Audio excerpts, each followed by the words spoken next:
Selamat pagi, selamat siang, selamat sore, selamat mendengarkan dari saya, pemateri Iwan Cahyono, terkait digitalisasi dokumen guna meningkatkan kompetensi para ASN Baranahan.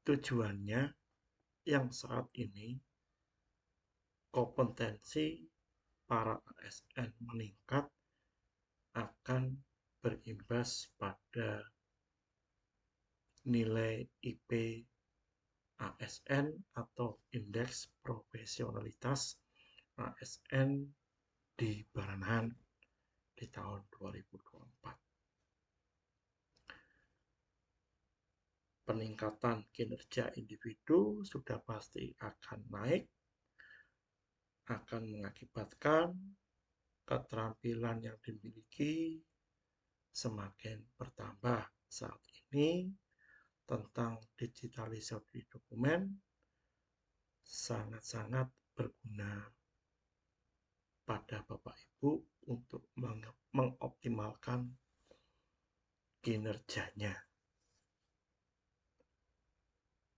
Kemudian transformasi digital.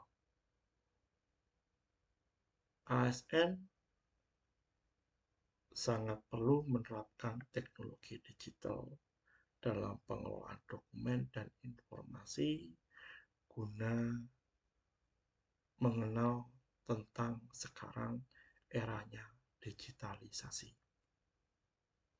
Kemudian kepatuhan dan profesionalisme, memenuhi standar, aturan yang berlaku,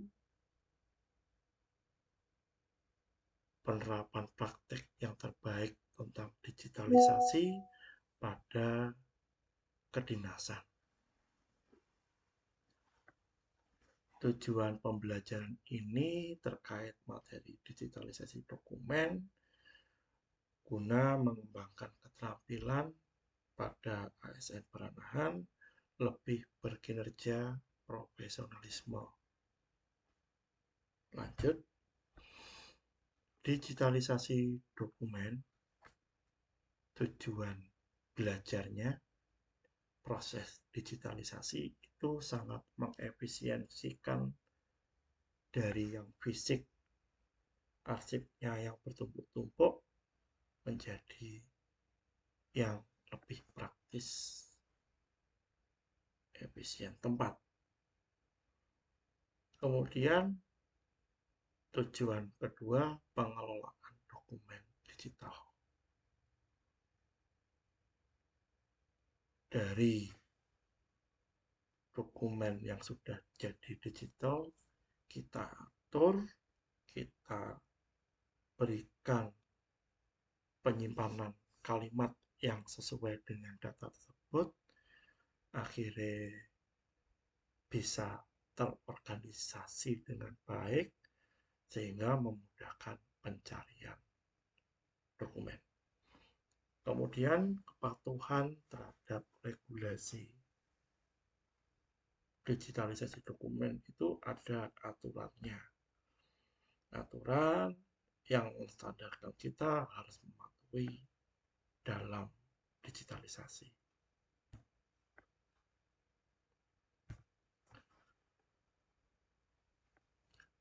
Pengertian digitalisasi dokumen, proses mengubah dokumen fisik menjadi format digital yang bisa disimpan.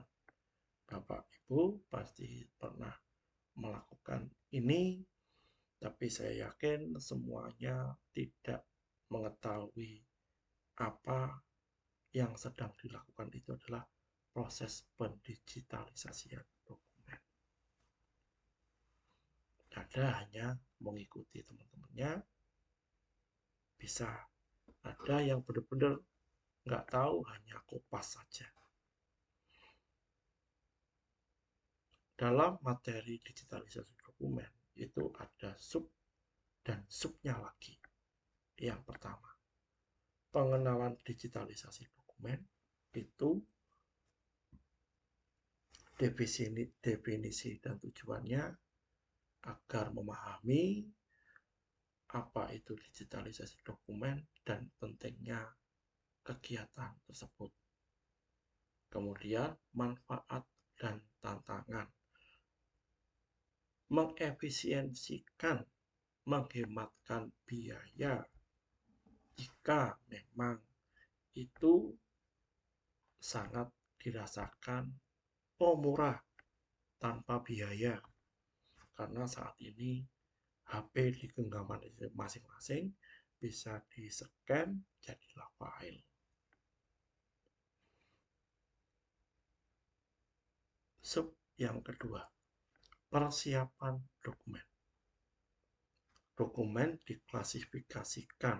Yang pertama, kelompokkan jenisnya sesuai kebutuhan. Kemudian setelah diklasifikasikan, data tersebut, dokumen tersebut dibersihkan, dirawat. Karena dokumen fisik itu, kalau kita mengingat dokumen lama, kita cari tahu, kemudian ketemu, menumpuk, berdebu. Kalau kita lihat lebih detail, ada yang sobek, dan yang paling bawah kadang-kadang ada yang berlubang-lubang dimakan rayap. Kemudian yang berikutnya setelah diklasifikasikan, dibersihkan, kemudian diurutkan, diorganisasikan sehingga kita lebih mengetahui secara cepat, oh ini urutan untuk surat-surat penting, ini surat-surat umum. Lanjut. Sub teknologi dan alat digitalisasi. Ada scanner, Bapak Ibu pasti mengenal, di tiap meja kita kadang sambil jalan melihat ada scanner yang jadi satu dengan printer. Ada yang sekarang pakai HP, scannernya sudah ada, tinggal pencet sudah jadi file. Kamera digital itu hampir mirip dengan HP. Ada kamera sehingga bisa langsung dijadikan file. Kemudian software pengolahan gambar. Gambar diolah menjadi yang berkualitas, hasilnya lebih bagus. Itu bisa memakai seperti Adobe Acrobat dan software lainnya yang bisa Bapak Ibu cari. Sekarang zamannya internet, sangat mendukung apa yang Bapak cari. Sub format dan penyimpanan digital.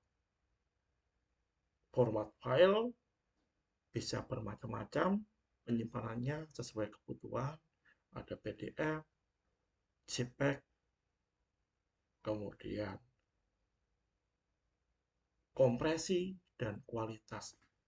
Kompresi itu dikompres sehingga filenya itu mengecil. Contoh, kita mengupload gambar KTP, kadang diminta ukuran filenya harus sekian, maka kita harus menyesuaikan ukurannya itu sehingga aturan mainnya itu berlaku, membuat kita bisa mengupload dengan baik. Kemudian pengarsipan dan manajemen. Cara mengarsipkan dan memanajemen ini itu bisa dikenal DMS, Sistem Manajemen Dokumen. Ditata filenya secara baik dan itu diketahui oleh pemiliknya, sehingga pemiliknya akan mudah mencari. Lanjut. Sub pengolahan dan pengelolaan data. Otomatisasi pengolahan dokumen. Artinya ada surat banyak bertumpuk, masukkan ke dalam scanner. Kemudian beberapa banyak lembar tadi secara fisik, tekan tombol OK, dia akan nyekan secara otomatis. Dan juga setelah itu fitur dari scanner itu hasil filenya langsung dibuat OCR. Artinya yang tadinya semula itu tidak bisa diedit, dengan OCR itu bisa diedit. Lanjut metadata. Metadata ini file yang sudah di PDF-kan, sudah digitalisasikan, itu diatur dengan kalimat yang sesuai dengan file isi tersebut. Contoh, cap 25, tulislah cap 25, bulan berapa, tahun berapa. Sehingga jika cap itu ada ribuan, Bapak mencari cap ini, tahun ini akan ketemu langsung. Kemudian pencarian dan akses. Sistem pencarian akses ini akan menggunakan indeks. Diurutkan berdasarkan set pencarian pada kolom browser atau explore itu biasanya ada view searching-nya itu berdasarkan apa, diurutkan atau tidak, sehingga akan memudahkan pencarian. Sub keamanan dan privasi. Untuk enkripsi data yang sudah digitalisasi dokumennya perlu dienkrip atau dikunci sehingga data pribadi Bapak Ibu sangat aman. Kemudian untuk akses dan kontrol file yang sudah digitalisasi, siapa yang boleh mengakses, siapa yang boleh mengontrol, itu Bapak Ibu yang bisa mengatur. Apakah Bapak Ibu sendiri yang bisa melihat, apakah rekan temannya yang bisa melihat, Bapak Ibu bisa mengatur. Untuk backup dan pemulihan, namanya dokumen yang sudah digitalisasi, itu pasti sudah namanya backup. Karena fisiknya ada, filenya ada, tetapi terkadang fisik itu akan hilang pada saatnya jika terjadi force major, kejadian alam yang tidak kita duga, terbakar atau kehilangan. Tapi sekarang zamannya sudah ada alat yang membantu kita, bisa laptop, ada HP, dan penyimpanan itu bisa di fisiknya HP, di fisiknya laptop, komputer, atau sekarang di cloud. Jadi di dunia maya. Jadi itu perlu supaya satu hilang, maka yang lain akan membantu backupnya yang hilang tadi. Lanjut. Substandar dan kepatuhan. Standar industri, ada regulasi dan kepatuhan. Untuk PDF garing A itu diatur pada ISO 19005. Jika Ibu lebih mengenal aturan mainnya standar industri ISO ini, bisa dicari lebih detail di internet. Untuk regulasi dan kepatuhan seperti contoh GDPR, General Data Protection Regulation, itu mengatur tentang digitalisasi itu regulasinya diprotek seperti apa. Apakah kita memproteksi data digital itu cukup angka 1, 2, 3 atau lebih amannya lagi 1, 2, 3 tambahi karakter, huruf besar, huruf kecil, dan lain sebagainya. Itu sangat memproteksi sesuai dengan regulasi aturannya. Kemudian subimplementasi dan evaluasi. Dalam perencanaan proyek perlu direncanakan sehingga dalam proyek digitalisasi itu dari penjadwalan, anggaran, sampai sumber daya sesuai harapan, maka terimplementasi dengan baik dan dievaluasi.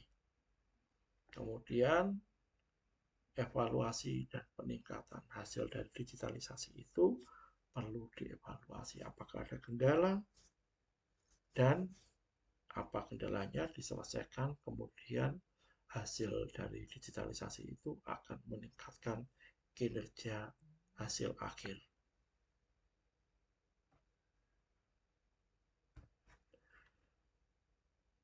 Sembilan, subtraining dan dokumen. Pelatihan itu sangat berguna bagi Bapak Ibu sekalian dalam mendigitalisasi dokumen, baik pribadi, baik di dinas. Itu akan mengurangi tempat-tempat penyimpanan. Kemudian dukungan teknis, pastinya dalam proses pendigitalisasi dokumen itu ada kendala, kertas macet, alat scanner error, dan itulah muncul namanya teknisi. Pak, minta tolong ini bagaimana?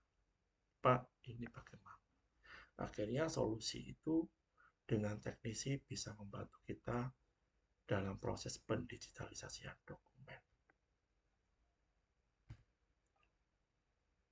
Untuk materi digitalisasi dokumen sudah kami sampaikan. Selamat belajar, semoga bermanfaat, meningkatkan kompetensi Bapak Ibu sekalian. Terima kasih.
Aplikasi Srikandi merupakan aplikasi lanjutan dari sistem informasi kearsipan dinamis untuk melakukan pengelolaan arsip dinamis.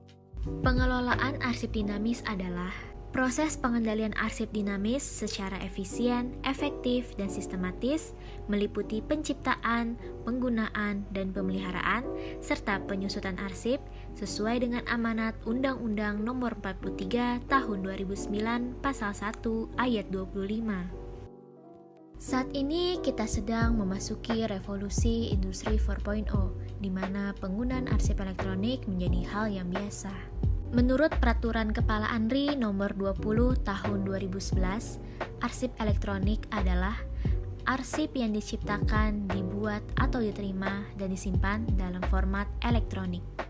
Saat ini, Andri sedang melakukan peralihan menggunakan aplikasi Sistem Informasi Kearsipan Dinamis Terintegrasi atau bisa disingkat dengan Srikandi. Adanya Srikandi memudahkan untuk pengelolaan arsip dinamis seperti penciptaan, penggunaan, pemeliharaan, dan penyusutan, serta pemberkasan. Tetapi, Srikandi saat ini hanya bisa untuk arsip tekstual, seperti naskah dinas. Bagaimana pengelolaan arsip elektronik yang berupa video, foto, dan rekaman suara? Sebagaimana kita ketahui, arsip menurut Undang-Undang Nomor 43 Tahun 2009 adalah rekaman kegiatan atau peristiwa dalam berbagai bentuk media sesuai dengan perkembangan teknologi informasi dan komunikasi. Sesuai amanah Undang-Undang Nomor 43 Tahun 2009 Pasal 40 Ayat 2, semua jenis arsip harus dilakukan pemeliharaan dengan baik. Pemeliharaan salah satunya adalah pemberkasan. Bagaimana tahapan pemberkasan arsip elektronik? Yang mengacu pada Peraturan Kepala ANRI Nomor 9 Tahun 2018. Yuk ikuti tahapannya. Pertama-tama, siapkan laptop dan peralatan lain yang dibutuhkan sebagai tempat untuk penyimpanan arsip atau repositori. Hal pertama yang dilakukan ialah pemeriksaan. Pemeriksaan dilakukan untuk memastikan bahwa arsip elektronik yang akan diberkaskan tersebut autentik, utuh, dan lengkap, serta memastikan arsip elektronik berupa hasil alih media maupun born digital dapat dibaca atau tidak. Kemudian, pemberian nama arsip yang mencerminkan isi arsip tersebut. Selanjutnya, memberkaskan. Sebagai contoh, ini satu kegiatan yaitu Hari Kearsipan ke-50 tahun dan akan diberkaskan sesuai dengan jenisnya, yaitu untuk arsip foto akan dimasukkan ke dalam folder foto, untuk arsip video akan dimasukkan ke dalam folder video, dan untuk arsip rekaman suara akan dimasukkan ke dalam folder rekaman suara. Kemudian, menentukan indeks atau kata tangkap dari arsip. Indeks dapat berupa nama orang, lembaga atau organisasi, tempat atau wilayah, masalah, dan kurun waktu. Sebagai contoh, indeks atau kata tangkapnya ialah Hari Kearsipan ke-50 tahun.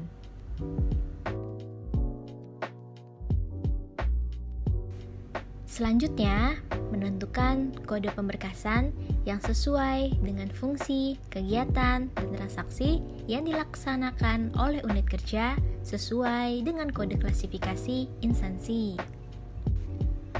Untuk arsip Hari Kearsipan ke-50 tahun diciptakan dari unit kerja hubungan masyarakat.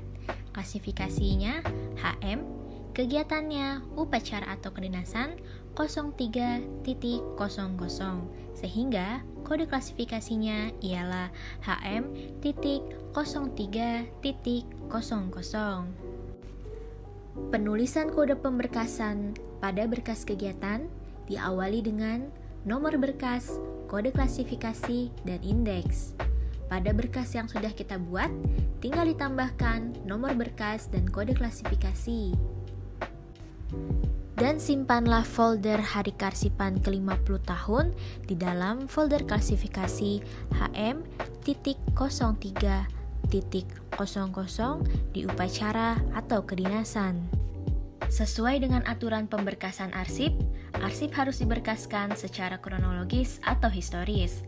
Arsip pertama yang diciptakan diberikan nomor 1, begitu pula untuk arsip selanjutnya. Untuk tunjuk silang digunakan apabila ada. Untuk pelabelan dilakukan dengan menuliskan tanda pengenal pada folder. Kemudian, buatlah daftar arsip aktif sesuai dengan fisik arsip dan jenis arsip. Untuk jenis arsip foto, menggunakan daftar arsip foto. Untuk jenis arsip video, menggunakan daftar arsip video. Dan untuk arsip rekaman suara, menggunakan daftar arsip rekaman suara. Daftar arsip aktif merupakan daftar yang memuat identitas arsip. Daftar ini digunakan sebagai sarana akses atau penemuan arsip aktif di lingkungan unit kerja. Sehingga arsip tersebut akan tercatat dan mudah untuk ditemukan kembali yang memuat daftar berkas dan daftar isi berkas sesuai amanat undang-undang dan peraturan pemerintah. Inputlah identitas sesuai dengan contoh berikut ini. Pelaporan daftar arsip aktif hendaknya dapat dilaporkan kepada unit kearsipan secara berkala setiap 6 bulan sekali. Melakukan diskusi dengan mentor dan pimpinan di bagian sekretariat. Melakukan pengecekan, catatan surat masuk dan surat keluar, sub bagian program dan keuangan. Serta melakukan pengumpulan dokumen yang masih dalam bentuk hard copy.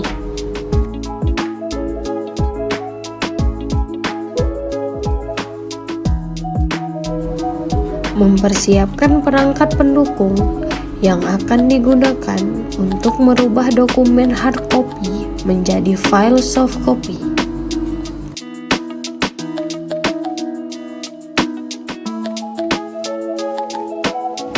Melakukan scanning dokumen hard copy satu per satu dan menyimpan filenya di laptop yang tersedia.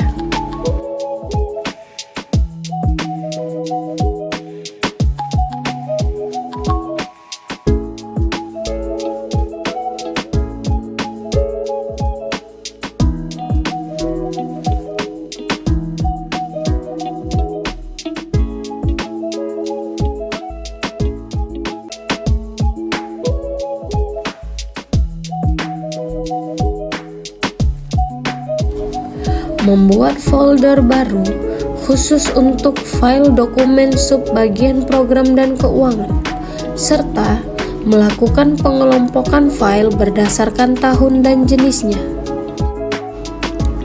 Membuat akun Google Drive, serta membuat folder pengelompokan dokumen di akun Google Drive. Membagikan link Google Drive melalui WhatsApp Group. Google Drive dapat diakses kapanpun dan dimanapun.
digital. Pertama, ada audio atau video juga ya. Jadi seperti yang saya sampaikan tadi bahwa kini orang-orang itu bisa menghasilkan dokumentasi atau rekaman berupa audio atau video. Dengan apa? Dengan perangkat yang kita gunakan saat ini. Apakah menggunakan HP ya, atau menggunakan laptop, komputer ya, dan sebagainya. Dan semua format-format tersebut bisa kita hasilkan dengan menggunakan beragam aplikasi atau program yang ada di komputer.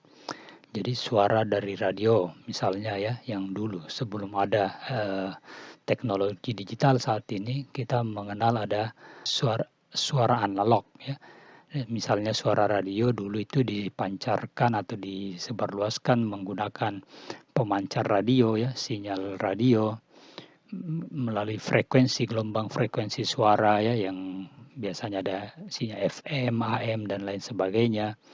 Nah, sekarang dengan adanya jaringan internet, ya, format-format dalam bentuk suara tersebut tadi bisa didigitalkan, ya, yang dari analog didigitalkan, sehingga sekarang kita sudah bisa mengakses audio-audio digital, misalnya dalam format MP3, ya, dalam format WAV, ada FLAC, ada OGG, ada format AACC, PLS, MPE, dan mungkin masih banyak lainnya ya, yang merupakan audio atau format digital suara. Nah, suara-suara ini tentunya yang dalam bentuk digital ini suaranya bisa lebih jernih, lebih halus dibandingkan dengan beberapa dekade lalu ya, ketika belum ada teknologi yang bisa mendigitalkan format-format yang sebelumnya masih dalam versi analog. Nah, kalau kita melihat Wikipedia, ada pengertian audio digital yaitu teknologi yang digunakan untuk merekam, menyimpan, memanipulasi, menghasilkan, dan mereproduksi suara dengan menggunakan sinyal audio yang telah dikodekan dalam bentuk digital. Jadi seperti saat ini ya, saya sedang merekam. Ini karena saya menggunakan aplikasi, dengan otomatis dia menghasilkan format yang saya hasilkan saat ini mungkin dalam format WAV ya, WAV suaranya. Jadi kalian bisa mendengarnya lebih jernih ya, kalian bisa mendengarnya suara saya lebih jernih, tidak ada kresek-kreseknya misalnya ya. Nah, ini bentuk audio ya, ini dalam bentuk audio. Meskipun ada juga yang sudah sekali paket. Seperti saat ini saya merekam video sekaligus juga merekam suara audio. Nah, yang banyak digunakan juga dalam format digital adalah berupa dokumen ya, atau teks. Ada banyak sekali juga format-format berupa dokumen ya, yang seperti yang sering kita gunakan Microsoft Word Office ya, Microsoft Office Word ya, yang dengan format .doc, ada .docx, txt, ada XLS, PPT, PDF, HTML, dan lain sebagainya. Ini semuanya tentu juga menggunakan aplikasi atau program komputer tersendiri untuk menghasilkan dokumen-dokumen ya dalam format seperti yang ada di gambar ini. Sederhana sekali. Kalau untuk teks ya, tentu juga ukurannya tidak seberat dengan audio ataupun dalam bentuk video ya. Ada banyak sekali aplikasi untuk membuat format-format dokumen seperti ini, termasuk misalnya e-book ya. Kalau kita mengakses e-book di perpustakaan, itu ada yang dalam format PDF ya, itu berupa teks ya, teks yang di PDF-kan ya. Bisa juga kita mengkonversi dari format Microsoft Word, lalu kita konversi ya, konversi ke dalam bentuk PDF. Sebaliknya juga kita bisa mengkonversi dari bentuk PDF ke bentuk Microsoft Word. Dengan apa ya? Dengan banyak aplikasi yang ada saat ini. Format lainnya ada gambar. Nah, ini yang paling sering kita lakukan juga ya, dengan mengirim gambar melalui media sosial ya. Namun perlu kita ketahui juga bahwa ternyata format dalam bentuk gambar ini bervariatif juga, bermacam-macam. Yang mungkin sering kita dengar ada JPG ya atau JPEG, ada PNG, BMP, TIFF, GIF, RAW, dan mungkin masih ada format-format lainnya yang ada di internet ya dalam berupa gambar digital. Nah, dengan kamera digital ya yang saat ini hampir setiap orang miliki ya, tentu kalian juga memiliki, itu kita dengan mudah sekali bisa memproduksi gambar. Ya, apapun yang kita lakukan, kita jepret, kadang-kadang kita berada di ruang makan bersama kawan-kawan ya. Sebelum makan biasanya selfie atau selfie dulu.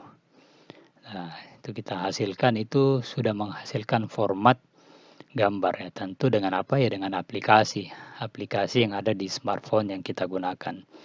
Entah formatnya pada saat di save ya, apakah formatnya berupa PNG, JPG, JPEG, BMP atau format lainnya yang ini. Ya, jadi gambar-gambar seperti ini ada banyak ya, ada banyak juga jenis formatnya. Selanjutnya ada juga konten digital yang berupa video.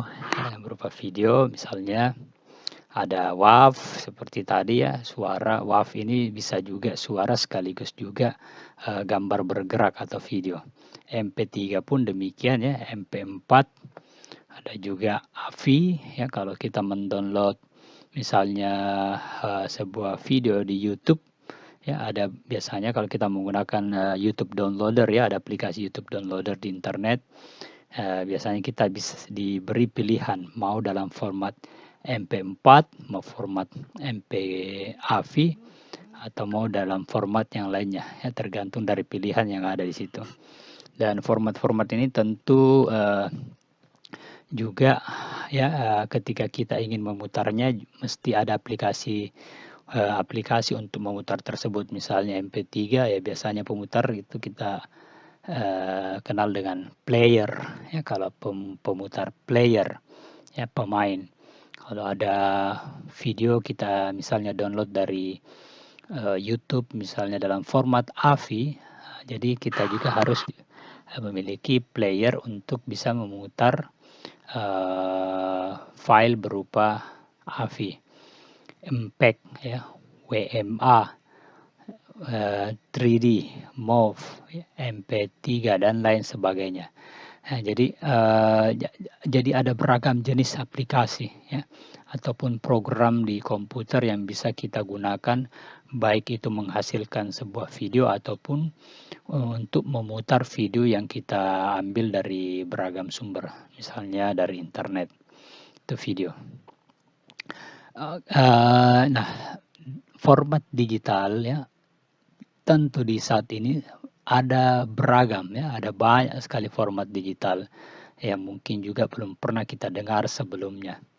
Ya, mengapa ya? Karena itu tadi mungkin ada juga aplikasi-aplikasi yang ya, semakin canggihnya teknologi saat ini, aplikasi juga semakin banyak ya, format-format yang dihasilkan oleh aplikasi tersebut mungkin ada format khusus juga ya, meskipun yang tadi saya gambarkan itu adalah format-format umum atau format-format yang biasanya kita dengar atau kita akses ya, jadi masih terdapat banyak sekali format digital di internet.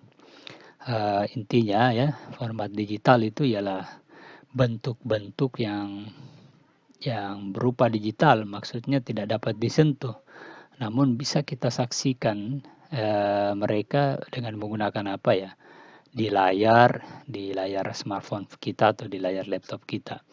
Mereka ada di internet ya, format-format digital tersebut. Ada misalnya arsip dalam bentuk digital, e-book dalam bentuk digital, video, teks ya. Ada banyak sekali, termasuk software ya, atau program-program yang ada di internet yang bisa kita download, itu pun juga merupakan format-format digital.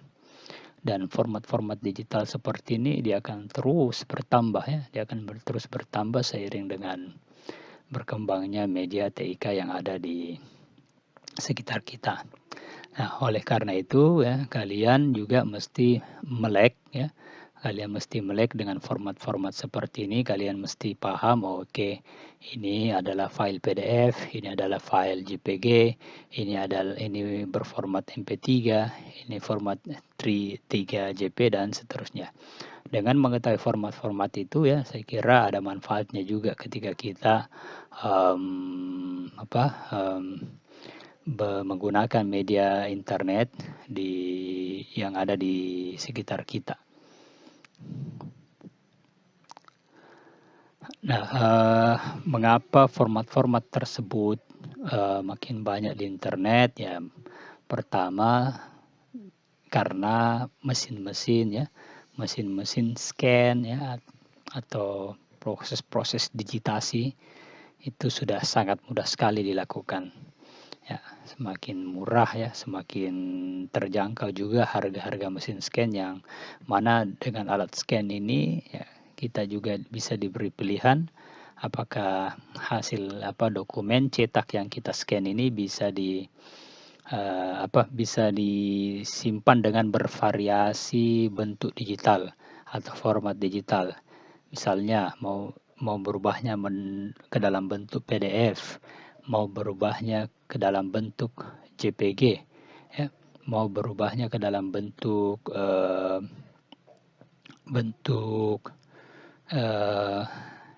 BMP ya, dan lain sebagainya. Jadi kalau kita lihat sekarang itu ya, banyak hampir perpustakaan ya, khususnya perpustakaan perguruan tinggi itu memiliki unit untuk digitalisasi atau digitisasi ya. Digital maksudnya yang dari versi analog atau versi tercetak itu bisa didigitalkan sehingga bisa diakses melalui internet ya. Di internet, karena di internet itu ya ruang digital ya, ruang digital. Terus yang kedua ya, selain karena tadi mesin-mesin scan ya, kemampuan orang di bidang IT juga ya,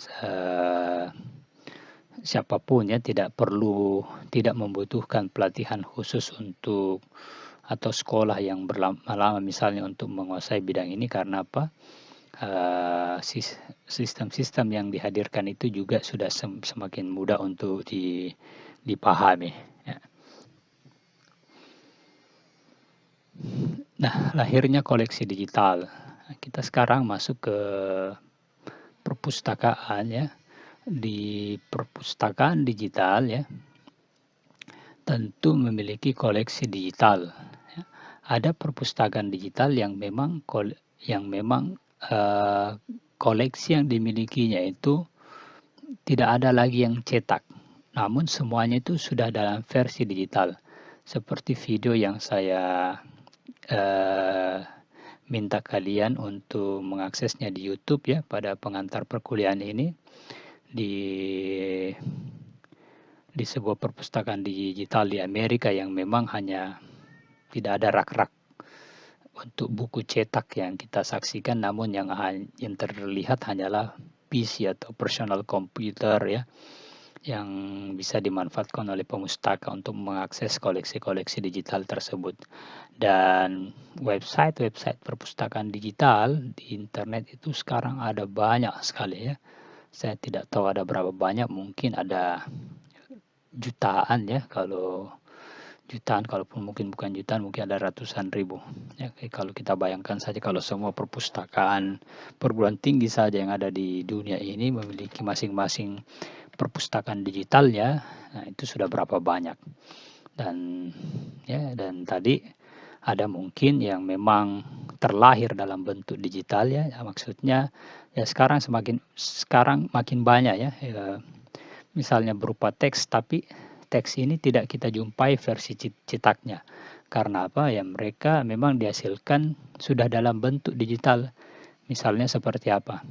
Misalnya saya sedang membuat artikel, tulisan atau makalah. Nah, makalah ini saya tidak cetak ya, tapi saya misalnya masukkan langsung ke perpustakaan digital. Nah, makalah inilah yang saya maksud dengan sudah terlahir dalam bentuk digital, ya, atau bond digital, ya, digital bond. Digital bond ini ya koleksi yang tidak bisa kita jumpai lagi fisiknya. Ya, kalaupun ingin dijumpai fisiknya ya tentu kita menggunakan mesin cetak, ya, atau printer untuk mencetak supaya kita bisa menyentuh fisiknya juga. Ya, jadi seperti itu. Koleksi digital di perpustakaan itu ada yang memang hasil digitisasi, ya, dari hasil di-scan lalu dimasukkan ke dalam perpustakaan digital. Ada juga yang memang tidak kita jumpai fisiknya karena memang sudah terlahir dalam bentuk digital. Ya. Nah, seperti di layar ini beberapa website yang bisa kalian akses yang merupakan perpustakaan digital. Ada Google Scholar, ya Google Scholar itu saya anggap sebagai perpustakaan digital, ya, karena dia menghadirkan bukan Google biasa, ya, karena dia di Google Scholar ini memang hanya tulisan-tulisan ilmiah, ya, yang diperuntukkan buat akademisi. Ada juga HathiTrust Digital Library. Ya, ini kalau tidak salah dari Thailand, ya, mereka memiliki banyak sekali konten-konten lokal yang telah digitalkan, ya, peninggalan-peninggalan lokal yang telah didigitasi, di-scan. Ada archive internet ini sangat kaya sekali. Ada WordCat, ada World Digital Library yang memang memiliki beragam dan banyak sekali, ya, jenis koleksi digital di dalamnya. Ada peta, ada buku, ada jurnal, ada gambar, ada video, ada beragam bentuk di dalam, ya, dan juga formatnya beragam. Ada Hong Kong Institutional Repository, ada BHL, Biodiversity Heritage Library, Getty Research Portal. Ini semua perpustakaan digital, ya, yang bisa diakses melalui jaringan internet. Oke, ini yang di sebelah kanan, Bond Digital adalah sebuah buku yang ditulis oleh Robert Wickley, ya, The Story of Distracted Generation, ya. Maksudnya buku ini menggambarkan bagaimana, ya, kita ini, ya, penduduk digital, mereka yang lahir di tahun 90-an, ya, atau di tahun 2000-an seperti kalian, ya, mungkin itu kalian adalah penduduk asli digital atau digital native, ya, digital native yang mana, ya, waktu kita kecil sudah bersentuhan, ya, kita sudah merasakan format-format digital itu. Misalnya MP3, kita mendengar musik digital, ya, kita mengakses YouTube, ya, kita mengakses jurnal, ya, mahasiswa tidak perlu lagi misalnya berkunjung ke perpustakaan untuk mencari informasi yang kita butuhkan, namun semuanya itu tersedia di internet, ya, di internet. Lebih khusus lagi tersedia di perpustakaan digital. Ya. Baik, itu tadi adalah pengantar, ya, terkait dengan format dan bentuk-bentuk digital yang ada di internet, lebih khusus lagi di perpustakaan digital. Semoga dari materi ini kalian bisa mendapatkan gambaran, ya, seperti apa format-format yang tadi saya sebutkan dan juga bentuk-bentuknya. Bentuk-bentuknya itu tadi, ya, ada yang e-book, ya, ada jurnal misalnya kalau di perpustakaan digital universitas, ya, ada peta, ada rekaman misalnya, ya, rekaman pidato ilmiah, ada video rekaman pidato ilmiah, ya, ada yang berbentuk suara, ada yang berbentuk video dan lain sebagainya.